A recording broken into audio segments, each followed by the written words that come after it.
Go.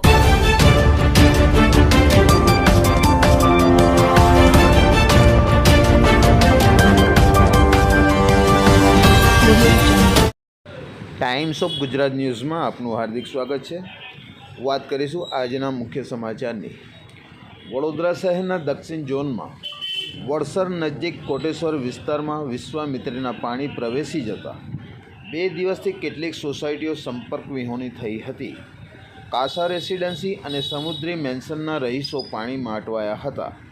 આજે વડોદરા મહાનગર commissioner Shri Arun મહેશબાબુના આદેશ મુજબ આસિસ્ટન્ટ મ્યુનિસિપલ કમિશનર સમીપ જોશી તથા દક્ષિણ ઝોનનો સ્ટાફ લોકોને ફ્રૂટ પેકેટ અને પાણીની મદદ અને અન્ય સુવિધાઓ સાથે પહોંચાડવા કર્મચારીઓ સાથે પહોંચ્યા હતા.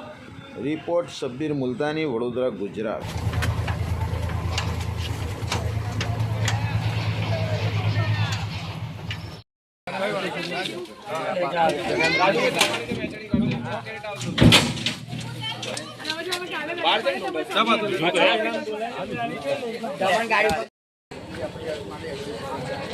बाहर तो पूरा ट्रैक्स भी आएगा.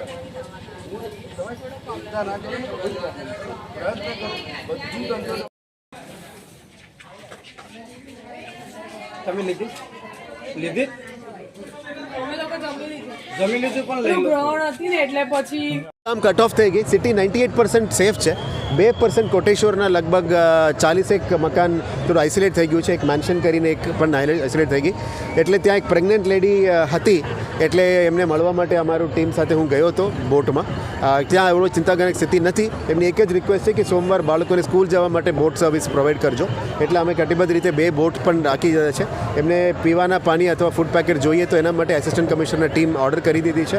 અત્યારે થોડું લોકોની બીજા એક જગ્યામાં ફૂડ પેકેટ્સની જરૂરિયાત હતી, એ પણ પહોંચવા માટે પ્રયત્ન કરી રહ્યા છે. કોટેશ્વર ગામ માટે આવનારા વર્ષ માટે બ્રિજની પ્લાનિંગ કરી રહ્યા છે. આશા રાખીએ એ પણ કામ થઈ જાય એટલે પરમનન્ટ સોલ્યુશન કોટેશ્વર માટે થઈ શકે છે. You like this video? Then like, share and subscribe to Mirror Now.